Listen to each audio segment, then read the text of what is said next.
ప్రభుత్వ ఉత్తర్వులన్నీ కూడా ఆంగ్లంతో పాటు తెలుగులోనే ఇవ్వాలని చెప్పి కూటమి ప్రభుత్వం నిర్ణయం చేయటం ఆనందదాయకమైన విషయం.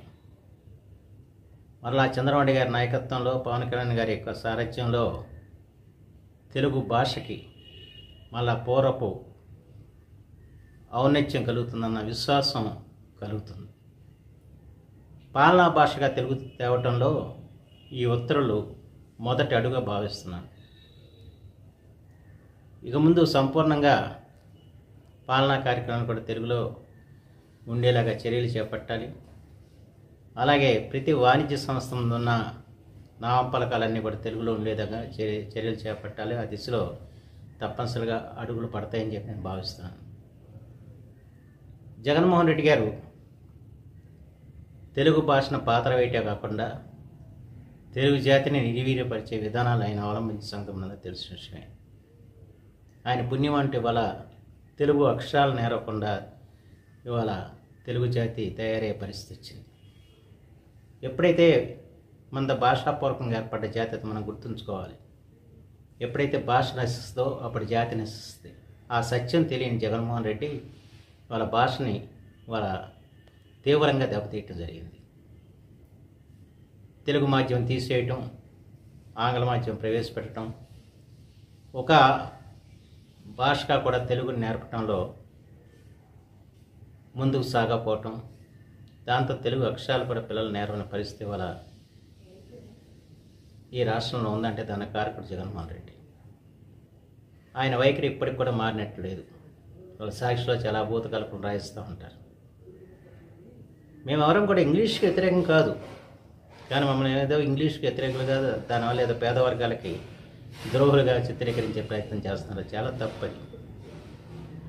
ఇవాళ ప్రాథమిక విద్య మాతృభాషలో ఉండాలని చెబుతుంది నేను కాదు, ప్రపంచంలో ఉన్న విద్యావేత్తలందరూ కూడా చెప్పారు.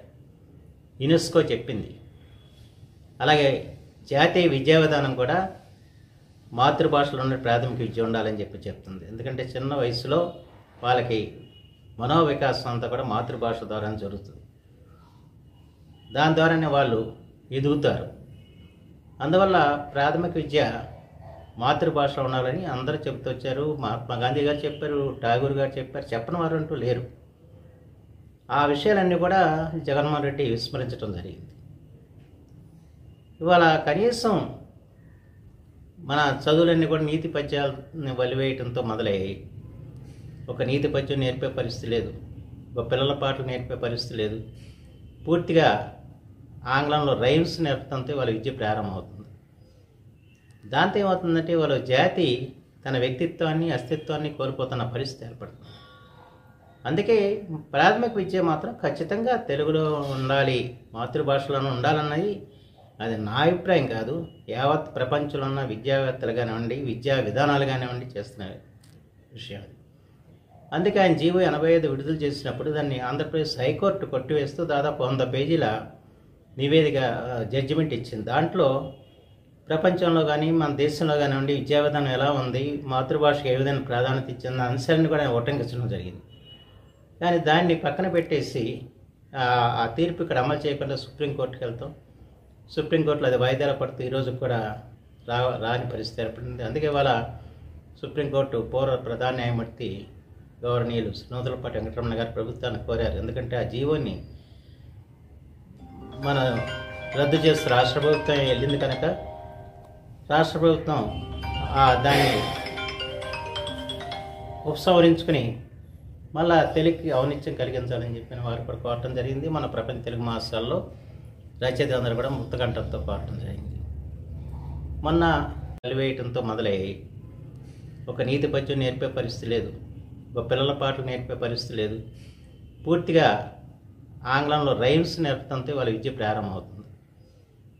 దాంతో ఏమవుతుందంటే వాళ్ళ జాతి తన వ్యక్తిత్వాన్ని, అస్తిత్వాన్ని కోల్పోతున్న పరిస్థితి ఏర్పడుతుంది.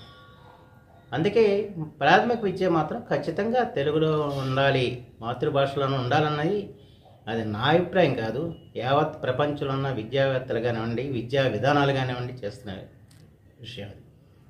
అందుకే ఆయన జీవో 85 విడుదల చేసినప్పుడు దాన్ని ఆంధ్రప్రదేశ్ హైకోర్టు కొట్టివేస్తూ దాదాపు 100 పేజీల నివేదిక జడ్జిమెంట్ ఇచ్చింది. దాంట్లో ప్రపంచంలో కానీ మన దేశంలో కానివ్వండి విద్యా విధానం ఎలా ఉంది, మాతృభాషకు ఏ విధంగా ప్రాధాన్యత ఇచ్చిన అంశాలను కూడా ఆయన ఉటంకించడం జరిగింది. కానీ దాన్ని పక్కన పెట్టేసి ఆ తీర్పు ఇక్కడ అమలు చేయకుండా సుప్రీంకోర్టుకి వెళ్తాం. సుప్రీంకోర్టులో అది వాయిదాలు పడుతూ ఈరోజు కూడా రాని పరిస్థితి ఏర్పడింది. అందుకే వాళ్ళ సుప్రీంకోర్టు పూర్వ ప్రధాన న్యాయమూర్తి గౌరవనీయులు నూతలపాటి వెంకటరమణ గారు ప్రభుత్వాన్ని కోరారు. ఎందుకంటే ఆ జీవోని మన రద్దు చేస్తూ రాష్ట్ర ప్రభుత్వం వెళ్ళింది కనుక రాష్ట్ర ప్రభుత్వం దాన్ని ఉపసంహరించుకుని మళ్ళా తెలుగుకి ఔనిత్యం కలిగించాలని చెప్పిన వారు కూడా కోరటం జరిగింది. మన ప్రపంచ తెలుగు మహాసభల్లో రచయితలందరూ కూడా ముక్తకంఠంతో కోరటం జరిగింది. మొన్న 28-29 డిసెంబర్ 28-29లో జరిగిన ప్రపంచ తెలుగు రచయితల మహాసభలు తెలుగు భాష విషయంలో సంపూర్ణమైన సమాలోచన చేయటం, చర్చలు చేయటం, చివరికి తీర్మానాలను కూడా చేయటం జరిగింది. ఆ తీర్మానాలలోనే తెలుగులో పాలన ఉండాలని కూడా తీర్మానం చేయడం జరిగింది. దానికి అనుగుణంగానే వాళ్ళ ఈ ఉత్తర్వులు కూడా రావటం చాలా ఆనందదాయక విషయం. అందుకు ప్రత్యేకించి ముఖ్యమంత్రి గారికి నేను హృదయపూర్వకంగా కృతజ్ఞతలు తెలియజేసుకుంటున్నాను. అలాగే ఇంకా తెలుగు సంస్థలన్నీ కూడా వాళ్ళు నిర్వీర్యం చేశారు. తెలుగు అకాడమీని సంస్కృత అకాడమీ చేసి దాన్ని ఎందుకు తెలుగు అకాడమీ యొక్క అస్తిత్వాన్ని కోల్పోయేలాగా చేయటం జరిగింది. అలాగే సాహిత్య అకాడమీకి వాళ్ళ పార్టీ కార్యకర్తలని సాహిత్యానికి సంబంధం లేని వాళ్ళని వేసి ఒక అడుగు కూడా ముందుకేసిన పరిస్థితి లేకుండా చేశాడు. అలాగే అధికార భాషా కమిషన్ను పేరుకి నియమం చేసి వాళ్ళ చేత చర్చల్లో ఎంతసేపు తెలుగుదేశాన్ని తిట్టిపోయించడం తప్ప అధికార భాషకు ముందుకు తీసుకునే పరిస్థితి లేదు. అట్లా అన్ని సంస్థలు కూడా నిర్వీర్యమైనవి, అన్ని సంస్థలను కూడా సర్వనాశనం చేసిన పరిస్థితి వచ్చింది. మళ్ళీ తెలుగు భాషకు సంబంధించిన సంస్థలు ఏవైతే ఉన్నాయో ఆ సంస్థలను అన్నింటినీ కూడా మళ్ళీ సరైన పందాలు నడిపించాల్సిన బాధ్యత కూటమి ప్రభుత్వం మీద ఉంది. అంతేకాకుండా ఆ రోజున తెలుగు భాషా ప్రాధికార సంస్థని ముఖ్యమంత్రి చంద్రబాబు గారు ఆనాడు ఏర్పాటు చేశారు. దాన్ని నిర్వీర్యం చేశారు. మళ్ళీ ఆ సంస్థను కూడా మనం పునరుజ్జీవనం చేసి దాని ద్వారా కూడా తెలుగు భాషకు అభివృద్ధికి నాంది పలకాలని చెప్పి నేను కోరుతున్నాను. ఏదేమైనా వల్ల తెలుగు భాషకు మళ్ళీ ఒక ఔనిత్యం కలిగించే విధంగా చంద్రబాబు గారు తీసుకున్న నిర్ణయంలో మొదటి నిర్ణయం ఈ తెలుగులో ఉత్తర్వులు ఇవ్వటం. అందుకు వారికి హృదయపూర్వకంగా కృతజ్ఞతలు తెలియజేస్తున్నాను. అలాగే ఉప ముఖ్యమంత్రి పవన్ కళ్యాణ్ గారు వారు కూడా తెలుగు భాషని ఎలాగైనా నిలబెట్టాలని చెప్పి ఆలోచిస్తున్న వ్యక్తి.